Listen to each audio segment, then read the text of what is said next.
Hello retail professionals. मैं doctor Ankit Kumar again आज आपको एक नए एपिसोड में जो हमारा रिटेल गपशप का एक नया पॉडकास्ट है उसमें आप लोगों को इनवाइट करता हूँ, वेलकम करता हूँ। और इस पॉडकास्ट में जो हमारा पर्पस है कि हम कैसे रिटेल ऑपरेशन से रिलेटेड अलग अलग नए टॉपिक्स पे डिस्कस करें और लोगों को जो हमारे रिटेल प्रोफेशनल है उनके लिए कैसे इन्फॉर्मेशन गैदर करें जो वो इन्फॉर्मेशन वो अपने स्टोर पे इम्प्लीमेंट कर पाए। इसी इसी क्रम में इसके आज के पॉडकास्ट में हम बात करने वाले हैं रिटेल इन्वेंट्री पे। बेसिकली क्या होता है, जब हम लोग अभी कई सारे बच्चों से हमने मिला, असेसमेंट अभी हमने रैट असेसमेंट किया और इंटरव्यूज भी जब हम कंडक्ट करते हैं तो कई बार हमने देखा कि बच्चों को जो जो रिटेल प्रोफेशनल्स है उनको बहुत सारी चीज़ों पे कंफ्यूजन है। वो उनको रिटेल ऑपरेशंस तो समझ पाते हैं लेकिन कई बार वो जो जो रिटेल इन्वेंट्री की जो डिटेल्ड है टर्मिनोलॉजी है और ये सारी चीज़ें वो नहीं समझ पाते हैं, जो कि एक रिटेल स्टोर्स को चलाने के लिए बहुत ही इंपॉर्टेंट है। कहते हैं ना, inventory is the backbone of the retail operations. इन सारी चीज़ों को ध्यान में रखते हुए हमने आज इनवाइट किया है विकल शर्मा सर जी को। Hello sir. हेलो। सो आपको हमने सर के साथ पहले भी एक पॉडकास्ट वीडियो बनाया था जिसमें मैंने सर का आपको एक शॉर्ट इंट्रोडक्शन दे दूं। सर पिछले 22 सालों से रिटेल ऑपरेशंस में रहे हैं। इनका लास्ट असाइनमेंट अभी ये लैंडमार्क ग्रुप में लीडरशिप रोल पे थे। तो हमने इनको रिक्वेस्ट किया कि सर चूंकि इतने साल ऑलरेडी रिटेल इंडस्ट्री में स्पेंड कर चुके हैं और इनसे बेहतर मुझे नहीं लगता कि हमें जो रिटेल प्रोफेशनल स्टोर लेवल पे टर्मिनोलॉजी समझाने के लिए कोई बेहतर पर्सनालिटी मिल पाए। हमने रिक्वेस्ट किया, सर ने एक्सेप्ट किया। आज हम बस इस सीरीज में हम इस चीज़ों को आगे बढ़ाना चाहते हैं। तो सर मैं सबसे पहले आपसे ये समझना चाहता हूँ, हम रिटेल ऑपरेशंस की बात करते हैं, स्टोर मैनेजमेंट की बात करते हैं और जो बेसिक जो सबसे इंपॉर्टेंट चीज़ है रिटेल इन्वेंट्री, जो हम कहते हैं ना पूरे रिटेल ऑपरेशंस का एक बैकबोन है। मैं ये समझना चाहता हूँ कि ये रिटेल इन्वेंट्री ये क्या है, क्यों इम्पोर्टेंट है। First of all thank you for having me here. तो जैसा आपने कहा कि रिटेल स्टोर करता क्या है, रिटेल स्टोर इन्वेंट्री बेचता है। इन्वेंट्री बेचने के लिए इन्वेंट्री होने चाहिए। तो इन्वेंट्री ही is actually inventory is the business, operation is the part of selling that inventory. तो जो रिटेल बिजनेस है वो is business of selling our inventory only और any other business is to sell our inventory only. तो इसमें बहुत सारी basic terms है। अभी अंडरस्टैंड स्टोर मैनेजर्स और स्टोर स्टाफ दिन रात बहुत मेहनत करते हैं। रिटेल एक बहुत मेहनत का काम है। कई बार मैं थोड़ा सा इसमें ऐड करूंगा, हर एक स्टोर को उनकी एक मंथ के एक टारगेट, उनका एक टारगेट दिया जाता है। उनको एक मिनिमम कहते हैं एक इन्वेंट्री लाइन दी जाती है कि आपके पास इतनी इन्वेंट्री और इससे आपको इतने रेवेन्यू जनरेट करने हैं। हाँ, तो इसीलिए उन सबको ये जानना जरूरी है कि मेरे स्टोर में इन्वेंट्री का क्या पर्पस है, क्या उसकी एक बेसिक फार्मूला है, कैसे वो बिजनेस को इफेक्ट करता है। और कई बार हम लोग भी सरप्राइज हो जाते हैं कि बहुत बेसिक टर्मिनोलॉजी लोगों ने सुनी तो होती है पर उसका मतलब क्या है वो जानते नहीं है। एक्चुअली में ये प्रॉब्लम है कि लोग कई सारे ऐसे कॉमन टर्म्स हैं जो हम यूज भी करते हैं, हम कई डे टू डे यूज में बात करते हैं लेकिन जब हम उस पर डिटेल में जाते हैं तो हमें पता नहीं होता।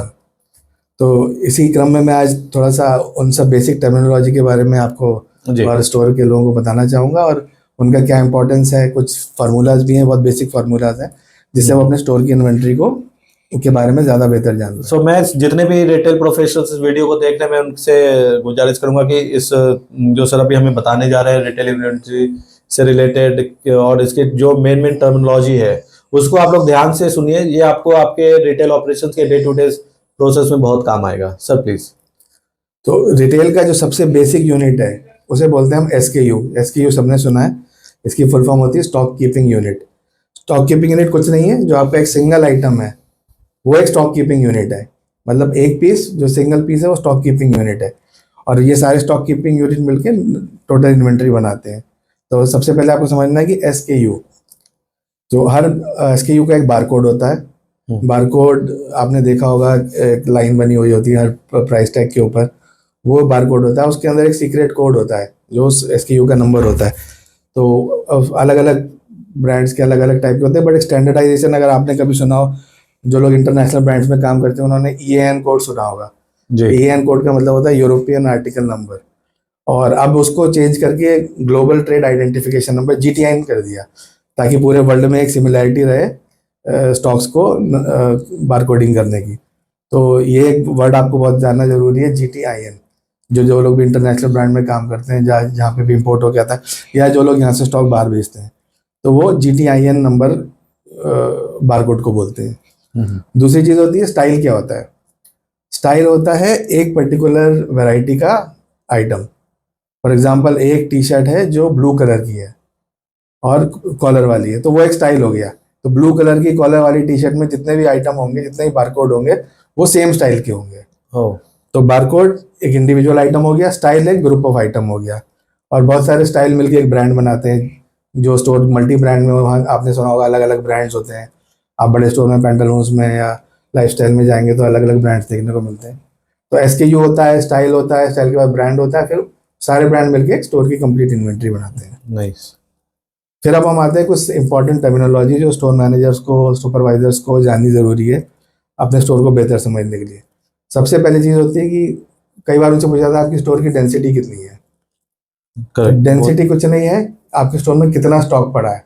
बट डेंसिटी का मतलब होता है कि आपका टोटल स्टॉक कितना है और आपका रिटेल एरिया कितना है। अपने स्टॉक को आप जब रिटेल एरिया से डिवाइड कर देते हो तो आपको डेंसिटी मिल जाती है। अब ये हर एक ब्रांड के अपने अपने नॉर्म्स होते हैं। जो लग्जरी ब्रांड होते हैं वो कम डेंसिटी रखते हैं।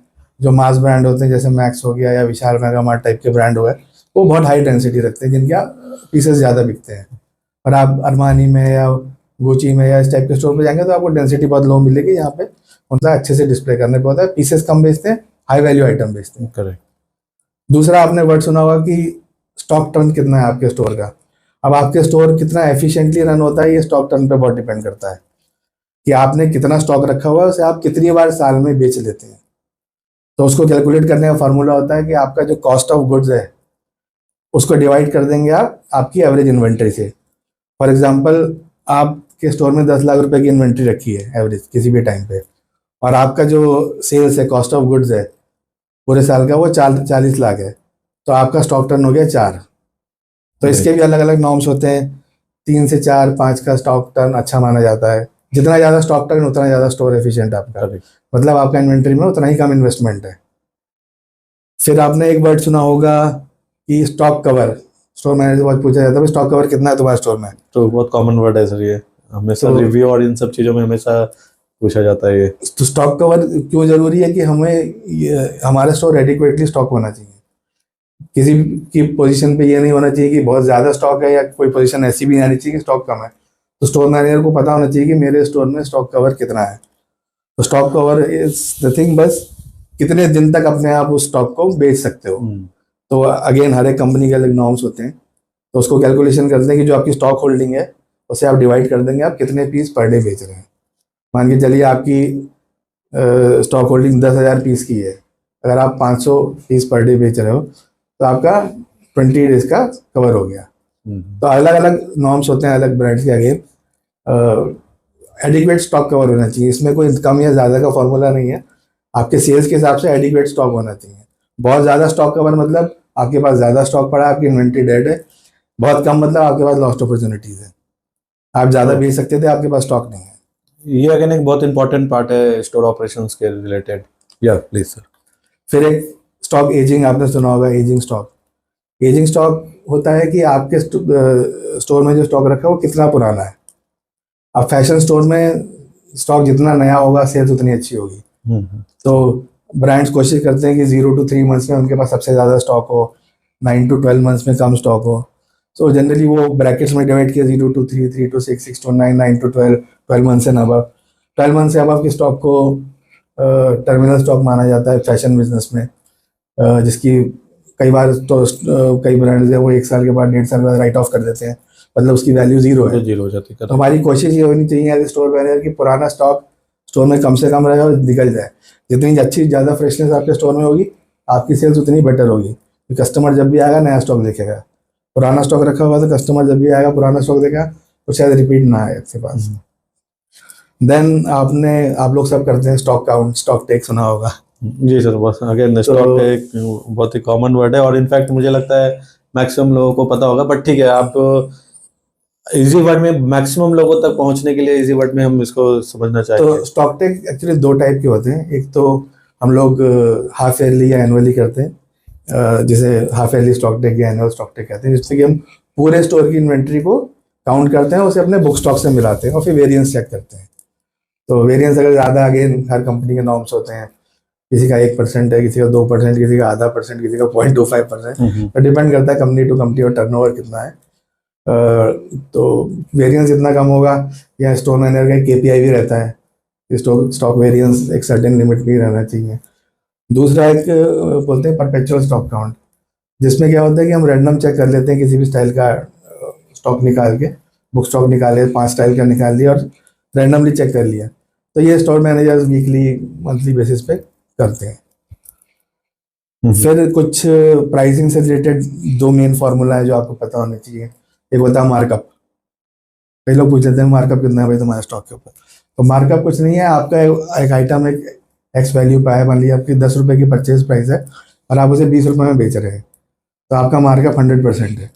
तो उसका फार्मूला होता है मार्जिन, यानी 20 - 10, 10 रुपये का मार्जिन डिवाइडेड बाई कॉस्ट, 10 रुपये की कॉस्ट, दैट इज 100%। दूसरा एक फार्मूला था मार्कडाउन। मार्कडाउन मतलब डिस्काउंटिंग। उसको में क्या होता है कि आपने कितने का एमआरपी है और आप डिस्काउंट के बाद कितने का बेच रहे हैं। तो अगेन आपका 20 रुपये का आपका एमआरपी है, अब आप उसे 10 रुपये में बेच रहे हैं, तो दैट इज 50% मार्कडाउन। तो इसका फॉर्मूला यही होता है कि आपका जो मार्जिन है, अगेन 10 रुपये का मार्जिन डिवाइडेड बाय आपका कॉस्ट, सॉरी एमआरपी, तो वो 50% आ जाएगा। सो ये कुछ बेसिक फार्मूले हैं, स्टोर मैनेजर्स को पता होने चाहिए अपने स्टोर को एफिशिएंटली चलाने के लिए, और अवेयरनेस होनी चाहिए, खासकर stock cover, stock density, forward stock cover, stock rotation और वेरिएंस को चेक में रखना, ये बहुत इंपॉर्टेंट केपीआई है। स्टोर मैनेजर्स को मेरा एक रिक्वेस्ट है कि आपकी कंपनी में अगर पॉलिसी नहीं भी है तो भी आप परपेचुअल स्टॉक काउंट करें। आप महीने में 15 दिन में अपने आप स्टॉक रिपोर्ट निकाल के रैंडमली जो आपके जो हाई वैल्यू आइटम है या जो आइटम ज़्यादा चोरी हो जाते हैं उन पे एक चेक रखें, तो ये आपके केपीआई में हेल्प करेगा। नहीं, सो थैंक यू सर। आपने जो हालांकि जैसे हमने कई बार कुछ टर्मिनोलॉजी हमने सुनी, लेकिन वो उतनी समझ नहीं थी जो इस आपने जो चीज़ें डिस्क्राइब की और जो समझ में आया। होप सो हमारे जितने भी ऑडियंस है जो इस वीडियो को देख रहे हैं उनके लिए एक अच्छी लर्निंग आई हुई है। हम इसमें अभी और भी सर से हम रिक्वेस्ट करेंगे, नेक्स्ट सेशन में हम इस पे और भी कई सारे रिटेल प्रोसेस को कवर करेंगे। तो हमारा जो नेक्स्ट रिटेल गपशप का जो एपिसोड आएगा हम उसमें और भी मेन जो हमारे केपीआईज पे है, मेन जो प्रोसेसेस हैं उनको भी हम इस पॉडकास्ट में लाएंगे। आई होप सो ये सेशन जो है आप लोगों के लिए, सबके लिए बहुत ही इम्पोर्टेंट और इन्फॉर्मेटिव रहा होगा। और अगर आपको इसमें कुछ भी, अगर आपको रिटेल प्रोसेस से रिलेटेड कुछ और नए प्रोसेस पे सीखना हो तो आप कमेंट बॉक्स में अपने मैसेज डाल सकते हैं। So thank you sir, thank you for your time and I really appreciate your effort. So जो नेक्स्ट लेवल की जो जनरेशन अभी साथ आज चल रही है उनके लिए एक नई लर्निंग और एक नई सीरीज ये बहुत यूजफुल होगी। Thank you. स्टोर मैनेजर्स को अगर और अपने स्किल को इन्हांस करना है, रिटेल के बारे में और जानकारी लेनी है, तो academy of retail excellence certification programs करा रहा है जो बहुत ही यूज़फुल हैं आपके करियर के ग्रोथ में और आपको बेटर जॉब अपॉर्चुनिटीज लेने में काम आएंगे। You can contact doctor Ankit, he is running a very useful program, certification and diploma programs in retail management, and that is a very, I will personally recommend it. It's a very well prepared course which will help you professionally in your career. Right, so आप इससे related कोई भी जानकारी लेना चाहते हैं तो आप मुझे मेरे मोबाइल नंबर पे कनेक्ट कर सकते हैं, मेरे व्हाट्सएप पे कनेक्ट कर सकते हैं। मैं आपको जो हमारा डिप्लोमा प्रोग्राम है और एडवांस डिप्लोमा प्रोग्राम है जो स्टोर ऑपरेशंस और एरिया ऑपरेशन से रिलेटेड है, हम उस पर आपको जानकारी देंगे। तो हमारा बहुत सिंपल प्रोसेस हम फॉलो करते हैं। हम जब भी हमारे पास कोई भी प्रोफेशनल से अप्रोच करते हैं तो हम सबसे पहले उनका एक प्रोग्रेस रिपोर्ट बनाते हैं। तो हम उससे पहले एक उनका रिटेल एप्टीट्यूड टेस्ट कंडक्ट करते हैं, जहाँ पे हम उनके स्वॉट एनालिसिस करते हैं, उनके स्ट्रेंथ, उनका वीकनेस, उनका स्कोप ऑफ इम्प्रूवमेंट क्या है एरिया, और उनको अपॉर्चुनिटी क्या है सीखने की, उस पर काम करते हैं। फिर उस प्रोग्रेस रिपोर्ट में हम उनका पूरा करियर डेवलपमेंट प्रोग्राम बनाते हैं। उस करियर डेवलपमेंट प्रोग्राम में उनका अभी किस करंट पोजीशन में, नेक्स्ट क्या करंट पोजीशन टारगेट कर रहे हैं, कैसे मूव करेंगे एक लेवल से दूसरे लेवल पे, उस पर हम करते हैं। उसके बाद फिर हम उनको पूरा इंटरव्यू का प्रिपरेशन करवाते हैं। इंटरव्यू के प्रिपरेशन करने के बाद हम उनको कंपनीज के साथ जो ओपन पोजीशंस होती है इंडस्ट्री में, उनको इंटरव्यूज के लिए भेजते भी हैं। सो हमारा ये कोशिश होता है कि हम तुमको 100% प्लेसमेंट असिस्टेंस भी प्रोवाइड करें। सो इन सारी चीज़ों पे बाकी बहुत सारी चीज़ें हैं, हम नेक्स्ट वीडियो में और भी कवर करेंगे। Thank you.